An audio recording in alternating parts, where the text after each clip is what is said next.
This episode completely changed my mind on Legends of Tomorrow. I was pretty lukewarm going into this season. I was thinking, you know what? This is alright, this is fun, but it's not anything mind-blowing, anything getting me hyped for next episodes. Yeah, this episode changed all that. I'm very invested in what happens next. There's going to be spoilers for the episode from this point on.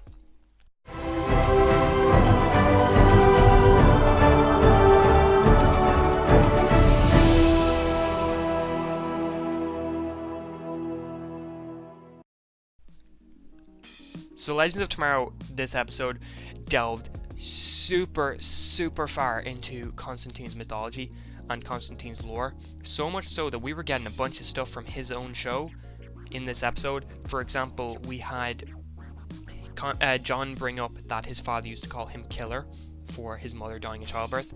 That was the whole thing from the show. In the first episode of his own show, he kept saying that his father would call him Killer and keep coming home and he'd hit him on the head and say, well done, Killer, or something like that. And we also, I think, I need to rewatch the episode, but I'm pretty sure we saw glimpses of Manny when Constantine was saying there's something coming for him. So Manny's got to be the villain of the season, right? I mean, it's got to be, which is crazy that they're wrapping that up. Like, I didn't think they'd do that. I thought season 4 of this would just be some new demon legend anyway. But if this turns out to be Manny from the Constantine show, then I'm on freaking board. This ain't no Malice. This ain't no low tier villain that we're not gonna care about. This is freaking Manny, who's had a whole other season of a show to build him up. He has the chances to be as good a villain as the Legion of Doom, as Deathstroke, as Prometheus, as Reverse Flash, as Zoom, as any of them. And I'm hyped. I'm so hyped. But it's not just that they're gonna be hyped for this. This was a damn great episode in every other respect as well. The story of this shapeshifter back in London in 1977 and Ray having to get in with their group and Ray having to be a punk, that is so much more interesting and so much better to me than dealing with a fairy godmother or a unicorn. Like, those stuff are great, but it's not the crazy stuff I watch Legends for. I watch Legends for the fun stories, and yeah, those stories are fun, but they don't work as well, in my opinion, as ones like this. So it was great as well. I love that Ray was called Rage, and then he said Against the Machine, you know, like the band. That was really fun. I like that. Was there Mick and John still not getting along? I really like it where this is going, that they kind of hate each other, and then they're like, did you guys just make John leave the ship?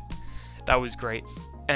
Nate and Gary being time bros, that was really cute. I like that, and I really do want to see this develop more. But speaking of Nate, how is he gonna react to a certain person looking like Amaya being back on board the Wave Rider? That's gonna be interesting, and I assume that I know that we heard that the actress for Amaya is coming back. I like that they did this, because I would have thought that for the second season in a row, it would have been dumb if somehow we had Amaya come back to the ship, because that's what happened. At the end of season 2, she was like, yeah, I'm never going back to the Wave Rider and all that, but then she ended up coming back at the start of season 3 anyway. So I'm happy that we're doing it like it's a shapeshifter, it's not really Amaya, because it would have felt like kind of cheap to just bring her back again just for the sake of bringing her back. But I wonder how long the shapeshifter is going to be with us. So it's going to be really cool.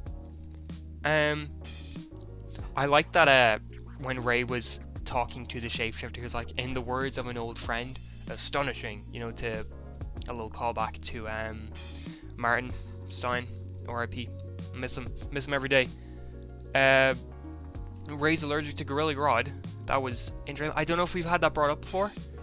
And Mick walking Ray through the robbery with the dogs, and then Sarah coming out to like beat the guards up. That was all really good. And the leprechaun test was also hilarious. I love that. But in general, the whole episode just works so well. Constantine obviously was the thing I loved the most in this episode.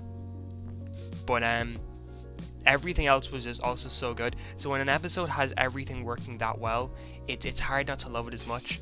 Or it's hard not to love it as much as, you know, you would.